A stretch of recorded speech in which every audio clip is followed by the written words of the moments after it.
Hello बच्चों, कैसे हो सभी लोग। और बताओ। आशा करता हूँ कि पिछले दिनों अपलोड किए गए वीडियो को तुम लोग देख लिए होगे और समझ लिए होगे। आज हम लोग आगे पढ़ने वाले हैं जिसको कहते हैं यूक्लिड विभाजन प्रमेयिका। थंबनेल से पता चल ही गया होगा और साथ में यहाँ भी देख लो कि ये क्या है, क्या पढ़ने वाले हैं, ये पता चल गया। यूक्लिड विभाजन प्रमेयिका।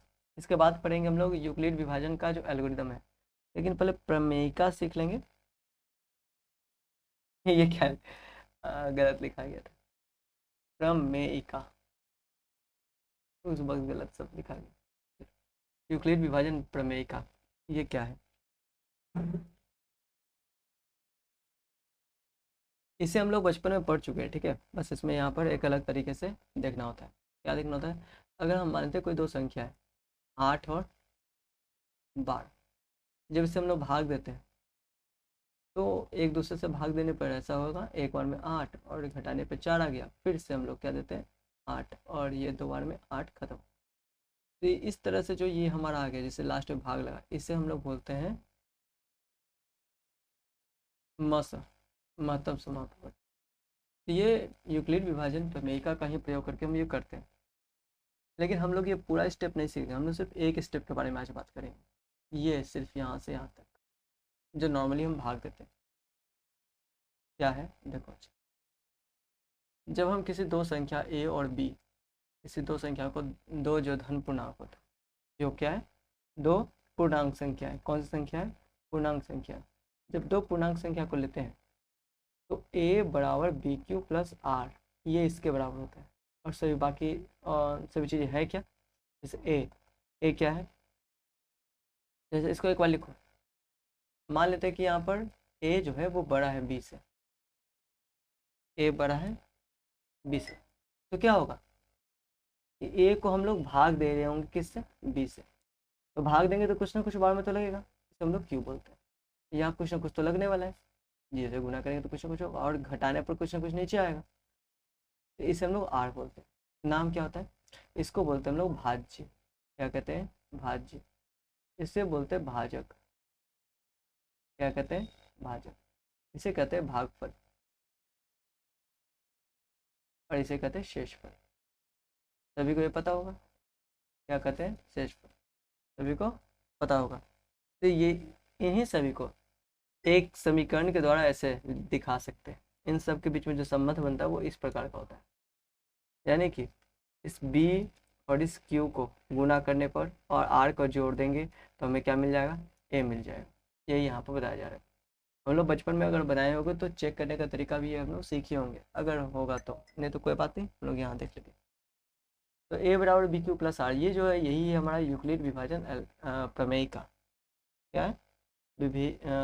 यूक्लिड विभाजन प्रमेय का। इसमें जो ऑब्जेक्टिव बनते हैं, इसमें जो ऑब्जेक्टिव बनते हैं, ठीक है। तो क्या बता रहे थे? ए बराबर बी क्यू प्लस आर, इसी को हम लोग बोलते हैं विभाजन प्रमेय का। इसमें ज़्यादा क्वेश्चन कुछ खास बनता नहीं है, ठीक है। क्वेश्चन क्या बनेगा इस आर के बारे में, इस आर के बारे में थोड़ा समझते हैं। ये जो शेषफल आता है वो किससे आता है? वो ए को भाग देकर आता है और वो बी से भाग देने पर आता है।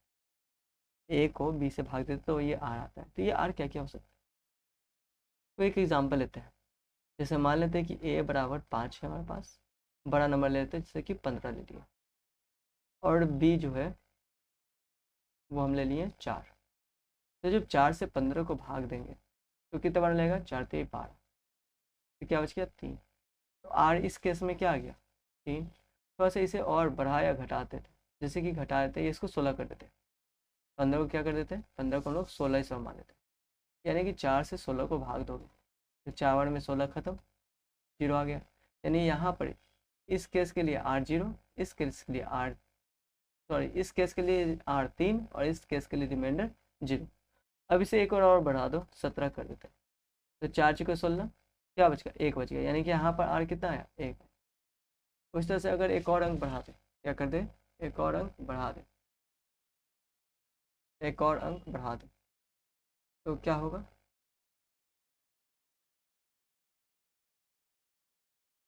सत्रह के बाद 18 कर दे रहे, तो 4 चुके 16, क्या आ गया? 2 आ गया। यानी यहाँ पर आर कितना आ गया 2, फिर 4 से फिर से 19 लगा दिए तो 4 चुके 16, फिर आ गया भाग 3, तो रिमाइंडर फिर से 3 आ गया। अगर फिर से हम 20 कर दिए, एक और बढ़ा दिए, तो 5 पढ़े 20 खत्म हो गया, 0 आया, फिर से रिमाइंडर क्या गया 0। तो देखो पहले 3 आया, फिर 0 आया, फिर 1 आया, 2 आया, 3 आया, फिर से 0 आया, यानी फिर से रिपीट हो रहा है। यानी आर जो आया वो कितना आया, पहले 0 आ गया, 1 आया, 2 आया, 3 आया, फिर 3 के बाद फिर से 0 आ गया, 1 आया, 2 आया, 3 आएगा, फिर से बढ़ता जाएगा। लेकिन तो देख रहे हो क्या क्या रिमाइंडर है, 0 1 2 3, बस इतना ही आ रहा है। यानी कि ध्यान दो, तो ये जो 4 है जिससे भाग दे रहे उससे हमेशा छोटा आ रहा है, और कम से कम कहाँ तक जा रहा है, 0 तक। यानी आर का जो वैल्यू होता है वो 0 से बड़ा या बराबर होता है, लेकिन हमेशा छोटा होता है। किसके, जिससे भाग दे रहे, और जिससे भाग दे रहे उसे हम लोगों ने क्या बोला है, बी। भाग दे रहे उसे हम लोग भाजक भी कहते हैं। तो जो आर होता है वो हमेशा भाजक से छोटा होता है, भाजक से छोटा होता है। अगर कोई शेषफल 0 के अलावे कोई आ रहा है तो हम फिर से उससे भाग देते हैं और पता करते हैं कि आखिर कब 0 आता है, और जब 0 आ गया तो हम कहते हैं कि वो उसका क्या है, HCF है। बात आई समझ में, ये छोटा हो गया।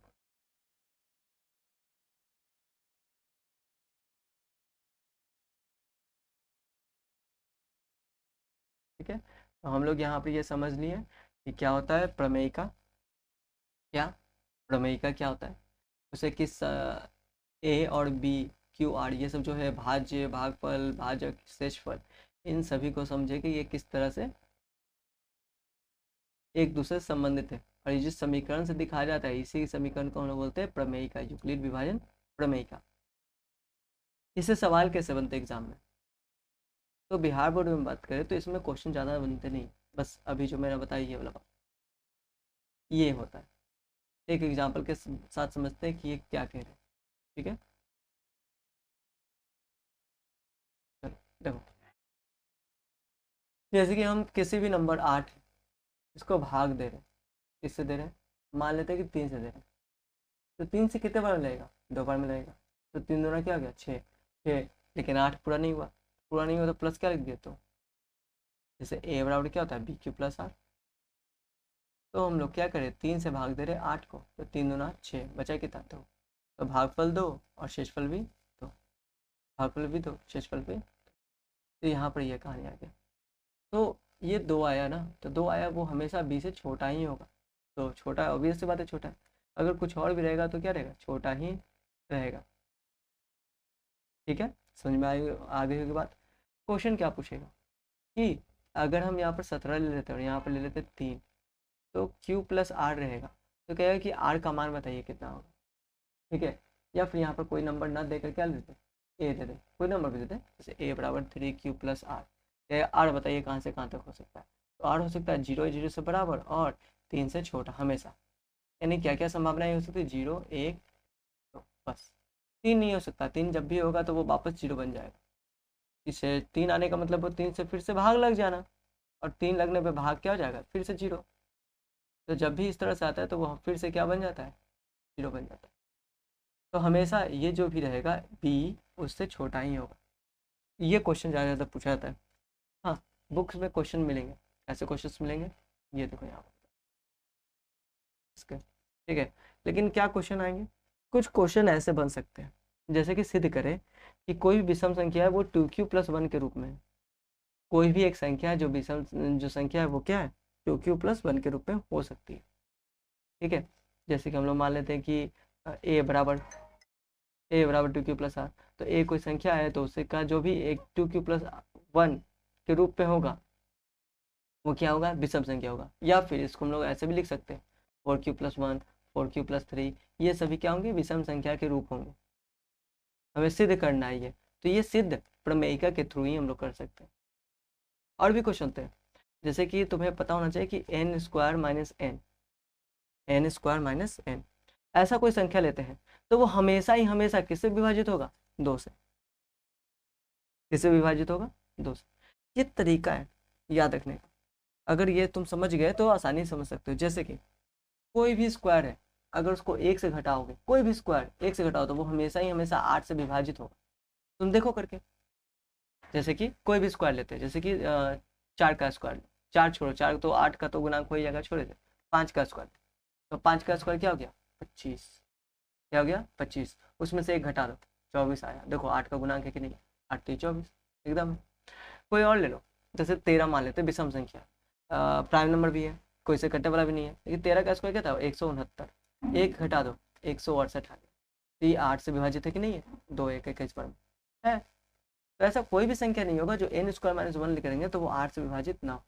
इसको प्रूफ कैसे करेंगे, तो ये इसको प्रूफ करने का तरीका यही है प्रमेय का। ये एग्जाम्स में नहीं आता लेकिन ये बहुत जरूरी है कुछ चीज़ों को खोजने के लिए। जैसे कि एक खोजने के लिए ये बात हो गया, क्या बात हो गया कि हम लोग ये जाने कि कोई भी संख्या का स्क्वायर माइनस 1 करोगे तो वो किससे विभाजित होगा, 8 से हमेशा हमेशा विभाजित। n स्क्वायर माइनस n होगा वो हमेशा ही हमेशा 2 से विभाजित होगा, 4 से नहीं होगा लेकिन 2 से होगा। इस तरह से कुछ बातें ऐसी होती है जो कि हम लोग प्रूफ कर लेते हैं, किससे करते हैं, प्रमेयिका से। ऐसा बुक में मिलेगा एग्जाम्पल, एग्जाम्पल भी बनाएगा, क्वेश्चन मिलेगा, लेकिन ये एग्जाम्स में नहीं देखा गया, बोर्ड्स के एग्जाम में कम आएगा। तो अगली बार जब हम लोग पढ़ेंगे तो यूक्लिड भाग, यूक्लिड विभाजन एल्गोरिदम के बारे में पढ़ेंगे। किसके बारे में पढ़ेंगे, यूक्लिड विभाजन एल्गोरिदम के बारे में पढ़ेंगे। जाने से पहले एक और क्वेश्चन देख लेते हैं, ठीक है। इस तरह के क्वेश्चन जो कि देखे जाते हैं। अभी मैंने क्या बोला कि कोई भी संख्या जो n स्क्वायर माइनस 1 के रूप में होगा वह 8 से विभाजित होगा। किससे विभाजित होगा, 8 से। तो कैसे सिद्ध करेंगे, तो इससे करना बहुत ही आसान है, एक बार हम लोग सिद्ध कर लेते हैं। क्वेश्चन क्या होगा, सिद्ध करें, सिद्ध करें कि n के लिए कोई n, एक मिनट, सिद्ध करें कि n स्क्वायर माइनस 1 हमेशा या सदैव 8 से विभाजित होगी, 8 से विभाजित होगी। यहाँ n कोई पूर्णांक संख्या, ठीक है, ये क्वेश्चन होगा। ठीक है, अभी राइटिंग में मत जाना, बाद में इसको और अभी तो रैंडम बताते रहो कि n स्क्वायर माइनस 1 हमेशा 8 से विभाजित होगी। कैसे, तो कैसे करेंगे, हम लोग n को मान लेते हैं कोई संख्या, कोई संख्या। क्या ये बात हमेशा सही है, एक मिनट एक बार चेक कर लेता हूँ। जैसे n स्क्वायर माइनस 1, क्योंकि हम लोग जो भी देखे वो सब भी सम संख्या से देखे थे, आर्बिट्रेरी जो मान लिए थे। लेकिन अगर सम संख्या रहे तो जैसे 6 का स्क्वायर माइनस 1, तो 6 का स्क्वायर 36 माइनस 1 35, तो विषम संख्या आ जाएगा ना। विषम संख्या है तो 8 से कभी विभाजित नहीं होगा। यानी कि ये फिल्टर करना पड़ेगा, इसे क्या फिल्टर करना पड़ेगा कि अगर n एक पूर्णांक नहीं विषम पूर्णांक हो, कौन सी पूर्णांक हो, विषम पूर्णांक, क्योंकि सम संख्या रहेगा, एक घटाएंगे तो वो विषम बन जाएगा ना, इसलिए। लेकिन अगर n विषम संख्या है, n अगर क्या है, विषम संख्या है, तो एक घटाओगे तो वो हमेशा हमेशा किससे कटेगा, 8 से कटेगा। किससे कटेगा, 8 से कटेगा। तो ये हमें देखना है। तो इसे कैसे प्रूफ करेंगे, तो अभी थोड़ी देर पहले मैंने बताया कि जो विषम संख्या होता है उसे हम लोग 2q+1 के रूप में लिखते हैं। क्यों लिखते हैं, क्योंकि अगर कोई लगातार नंबर लो, जैसे कि 4 5 5 6 8 9 11 12, तो तुम हमेशा देखो कि एक सम होगा दूसरा विषम होगा, एक विषम होगा तो दूसरा सम होगा, सम विषम विषम सम, है ना। जब भी दो लगातार नंबर लोगे तो एक सम होगा तो दूसरा विषम होगा। तो यहाँ पर ये विषम संख्या के रूप में लिखा जा सकता है 2q+1 को। कैसे, क्योंकि 2 अगर किसी में गुना किए तो वो संख्या तो सम हो गया, वो संख्या सम हो गया। q कैसा भी नंबर हो, q कैसा भी नंबर हो, सम विषम मतलब नहीं है। अगर उसमें 2 गुना हो गया तो वो पूरा का पूरा क्या बन गया, सम। जैसे 3 लो, 3 गुना 2 क्या आ गया, 6, सम संख्या बन गया। 5 लो, 2 गुना करो, क्या आ गया, 10, सम संख्या बन गया। इस तरह से कोई भी संख्या में अगर 2 गुना कर दे तो वो क्या बन जाएगा, सम। तो 2q तो सम हो गया। और सम के जस्ट बगल वाला यानी +1 कर दिया, जस्ट बगल वाला बताओ क्या होगा, सम के एकदम जस्ट बगल वाला कौन होगा, विषम संख्या। यानी 2q+1 क्या होगा, विषम संख्या होगा। क्या होगा, विषम संख्या होगा। कोई दिक्कत है यहाँ पर, नहीं।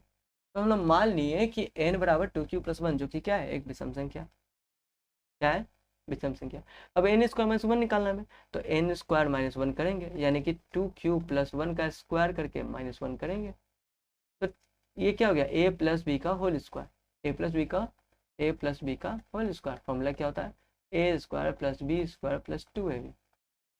ठीक है, तो यहाँ पर पुट करेंगे 2q का स्क्वायर प्लस 1 का square plus 2 into 2q into 1। तो दिक्कत, अब -1 था लास्ट में, -1 लगा दिए, ये वाला -1। अब क्या किया, 2q का स्क्वायर क्या हो गया, 4q स्क्वायर हो गया, स्क्वायर कर देने पर 1 का 1 रह गया और प्लस 4q हो गया -1। कोई दिक्कत होना चाहिए यहाँ पर तो नहीं, मुझे लगता है ऐसा कोई दिक्कत नहीं होना चाहिए। दिक्कत होगा तो बाद में कभी सिंपल वीडियो में ये सब भी तोड़ना सिखा दूंगा, ये सब भी तोड़ना सिखा दूंगा। अभी आगे बढ़ते हैं, ये 1 खत्म, बचा क्या, 4q minus 4 sorry q square plus 4q। अब इसमें 4q को कॉमन ले लेते हैं, तो कॉमन लिए तो 4 बचा, वो सॉरी 4 नहीं, q बचा प्लस 1 बचा।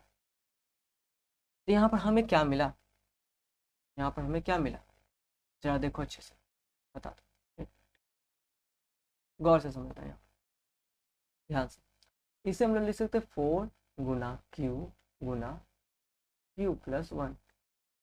अब ये q और q प्लस 1 को क्या जानते हो, q प्लस 1 यानी 4 और अगला नंबर 1 ज़्यादा यानी कि 5, यानी कि ये लगातार नंबर को दिखा रहा है लगातार नंबर को, क्योंकि 4 q है और q प्लस 1 है, लगातार नंबर है।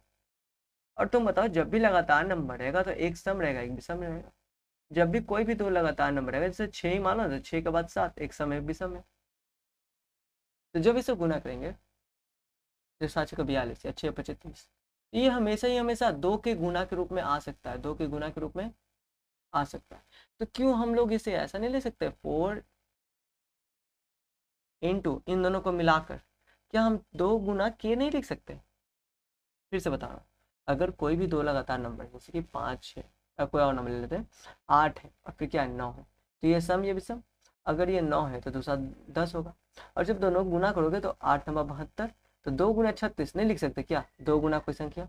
और ये देखो इस केस में 9 गुना 10 90, 90 को क्या नहीं लिख सकते 2 गुना 45, तो 2 गुना तो हर बार आ सकता है कुछ ना कुछ संख्या के साथ में। तो उसी तरीके से ये जो लगातार नंबर है इसको भी हम लिख सकते हैं क्या लिख सकते हैं, 2 गुना कोई नंबर, वो नंबर कुछ भी हो सकता है। तो जब 2 गुना करोगे तो ये क्या हो गया 8 इंटू के, क्या हो गया 8 इंटू के, यानी कि n स्क्वायर माइनस 1 किससे कट रहा है, देखो 8 कैसे कट रहा है, कैसे कट रहा है 8 से कट रहा है, और रिमाइंडर कुछ नहीं है 0 है, बताया ना अभी पढ़े थे हम लोग कि a बराबर बी क्यू प्लस आर होता है। तो b भाग देने वाला और q उसके जो भागफल आया है वो, और r रिमाइंडर, यानी 8 से भाग दे रहे हैं n स्क्वायर माइनस 1 को, a की जगह n स्क्वायर माइनस 1 है, तो k भागफल आ रहा है, कोई संख्या में नहीं पता, लेकिन रिमाइंडर क्या आ रहा है 0। तो इस तरह से हम कह सकते हैं कि 8 से पूरी तरह से भाग लग जाता है जब n क्या हो, एक विषम संख्या, n क्या हो विषम संख्या। समझ में आई बात। इसी तरह से हम लोग सिद्ध करते हैं बहुत सारी चीज़ें। अभी तो मैं इसमें ज़्यादा कुछ नहीं बता रहा हूँ, अगर आगे ऐसा कुछ लगा या फिर तुम लोग कहोगे कमेंट करने के लिए तो ये मतलब बता दूंगा, क्योंकि ये एग्जाम में ज़्यादा पूछा नहीं जाता। ठीक है, आशा रखता हूँ कि ये तुम लोग को जो भाग यूक्लिड विभाजन प्रमेय का है वो समझ में आ गया।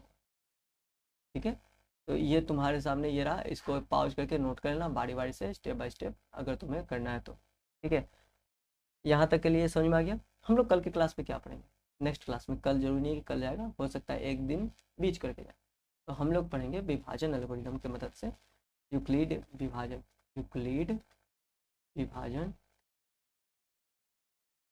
एल्गोरिथम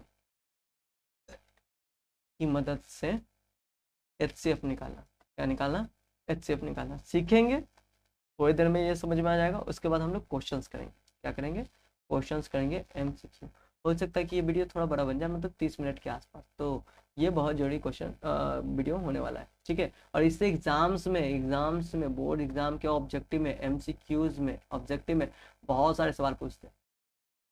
तो ये सब, ये 30 मिनट अगर तुम देखोगे तो तुम्हारा बहुत सारे क्वेश्चंस कंप्लीट हो जाएंगे जो कि बोर्ड से एग्जाम में आएंगे, तो नंबर बढ़ाने में मदद मिलेगी।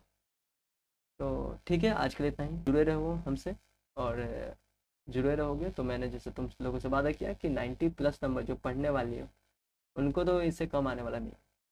ठीक है, तो मिलते हैं नेक्स्ट वीडियो में, तब तक के लिए बाय बाय।